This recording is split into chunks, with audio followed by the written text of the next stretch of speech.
Hi, I'm Kevin Dolan. I'm joined by my client, Simon Mansell, CEO of Artemis Distribution. Simon, I know you're a very busy man. Thank you for joining me today. No worries. Thanks for having me. So, Simon recently had a very big win with a FedEx sales letter that we wrote, and he's agreed to share his story today. We'll kind of go into a before and after scenario here. But first of all, Simon, what was going on in your business? You have a very successful business. You're not a startup. You're not selling, pickles at $5 a jar. What was going on in your business before you found us? What had you tried, and how was that working for you? So I discovered this new device called T-Shape 2, which is a top-selling device from Italy um, for cellulite and skin tightening. And I had started selling it in the US, and the everything I was doing was basically working. Um, so I was looking for kind of more channels to expand out from the, meta advertising, cold calling, text messaging stuff I was doing. Um, and I was actually at a dinner in Las Vegas, and this guy was telling me that he knew this guy who was a direct mail genius. And my other friend, who's super tight German guy, who I won't name, um, basically was refusing to pay you, because you charge obviously a few $1,000s. And I was saying to my friend, like, if this guy is an expert, has done it for however long, and is the world's best direct mail expert and can open up a whole new channel for your business. Why wouldn't you give him 5 grand, 10 grand, whatever it is, to help him help you figure that out? Um, so then after that, I, got in touch with you, and I just my nature actually is generally just to try and say yes to things. That does mean I waste some money along the way, but it means, sometimes I find things which are like pots of gold like this, and then I can scale them up. And the ones I scale up by far pay back the ones that didn't work. So I do think my tendency to say yes has generally worked out. And, sometimes my wife is scared by this tendency, but it generally has worked out for me. So it sounds like you're sort of a venture capitalist in terms of your marketing spend. Some things pay off, some things don't. Some things are outsized successes. Yeah, Um, it's all which, about sizing. It's like a stock market bet. You don't bet 80% of your budget on one of these things, but Mhm. you take 4% of your budget and you try it on something, and that thing has a lot of upside. And if it doesn't work, you've lost 4% of efficiency, which isn't a killer. So I'll give a summation of what we did. You had an offer working online. You knew your client.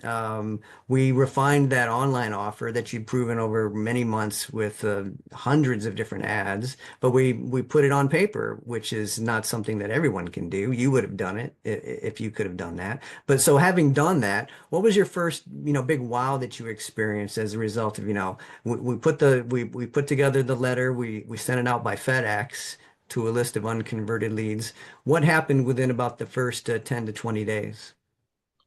So we definitely had some people texting me and calling me, but not a lot actually. A few a day. So it was definitely promising because I was like, oh, people are calling, people never just call me up, right, and start because we put my phone number in the letter. But it was actually my teams who do the text message and cold calling follow up coming to me and saying, wow, this data is really working. We're getting, 5, 6, 7 appointments a day from the follow up because, people have got the letter, maybe they read a little bit of it, but they sort of know that they got the FedEx. Um, so it was more the follow-up teams booking rates dramatically increased, rather than, some people did contact me directly from the letter, but it wasn't as many as, were getting booked from the teams who were doing follow-up. Yeah, so what we did is we put an asset into play, gave your sales team something else to refer to and to use as a tool, and appointments were being booked. Would you care to share any, revenue numbers in terms of, sales you can attribute to this over 30 days and the ROI that you think you got out of this? Yeah, so we have an offer which basically gives people a sort of rebate. Um, so the actual value of our deals is slightly inflated because we give them some of that money back effectively. But if I take the gross value and ignore that money that goes back to them, then from that first spend that we did with you, we generated $534,000 in revenue, roughly. Hmm. And obviously we had the cost of sending. the FedEx letters out, which is, relatively pricey per letter. And then we spent with you helping us turn my pitch into a letter, which you did very efficiently because I just pitched you once basically, and then you basically turned it into a written letter, which was awesome. And then just, helping with the strategy of like, when to send and the follow-up email copy that you helped us write as well, and when to send that out. So I did spend a bit more on your fee than you maybe would ongoing because it was kind of like a setup process. Sure. So, but definitely the ROI was more than 10x. Excellent. That's outstanding. You also mentioned you sent me a text actually. You mentioned that the cost of acquisition was about 50% of Meta, give or take. Is that accurate? It was a savings. Yeah, it's about so the customer acquisition cost for this activity um was about half of what Meta's customer acquisition cost was. Um, Great. so that's very significant because obviously that's our main source of business. I will throw in one little detail here. When we talk about FedEx here, what we did in your case, what I do with all my clients, we don't send it overnight, which is $60, $70. We send it 3 day, super saver. Same urgency, it arrives in the same letter, but our cost per letter for you was about 10, 12, $13. So that's a big savings, the same urgency, the same impact. So that's something that I'm happy to do for clients, and it saved you. Obviously, it helped you, acquire clients for about half of Meta. So, follow on question of that. Now that you have a proven sales letter and an ability to reach decision makers by FedEx, how is that helping your business these days? Well, we're just about to like we've done some more testing. We tested some different formats. There's postcards, there's handwritten envelopes, different things you can try.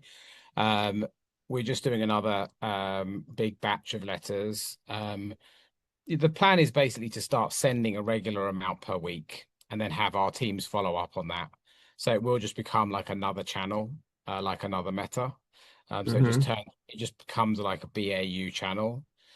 With the end result of that being that it grows our business, right? If we then from that activity generate 20, 30% more sales, we've just grown our business month on month 20, 30%. So that's a very significant improvement, in the business in 1 month. Does it also give you some peace of mind, do you think, Simon, to have another channel that in case something happens with Meta, you never know from day to day? Does that, help your business to have that extra channel that's independent of maybe, running afoul of Meta or whoever? Yeah, so we recently had an issue with Meta where one of our ad accounts was disabled. Um, they don't really tell you why. They have an AI Mhm. which kind of figures out that it thinks you're doing something that they don't like, but it's really hard to know what you've done wrong. Especially if you're spending $100 million with Meta, then you have an account manager. But even like fairly significant spend, that we're spending, you still don't have an account manager with Meta. So obviously you can like, create a new account and, start running things again. But Meta does have quite a lot of control over our business. They do quite a lot of our volume. So definitely having more channels that we can diversify into is helpful. Excellent. Well, thank you. Last question, Simon. If you were recommending us to a friend, what would you say? Um, I would definitely say it's kind of a no-brainer, especially if you need to target a certain audience, especially if you're maybe selling a slightly more expensive product where the cost of the mailer and all that stuff doesn't really matter because you're selling, in our case is a 100 grand piece of equipment, right? So spending 12 $13 on the letter doesn't really matter if you're getting to the right person. um and the downside is very low, right? Obviously the costs are not super high, and so you guys have like a ROI guarantee, which means that you guarantee that we make money. So your downside is really protected. So like kind of like what I said to my friend before I started, like why wouldn't you try that? Like that just makes sense to try. Mansell, thank you so very much for joining me today. No problem.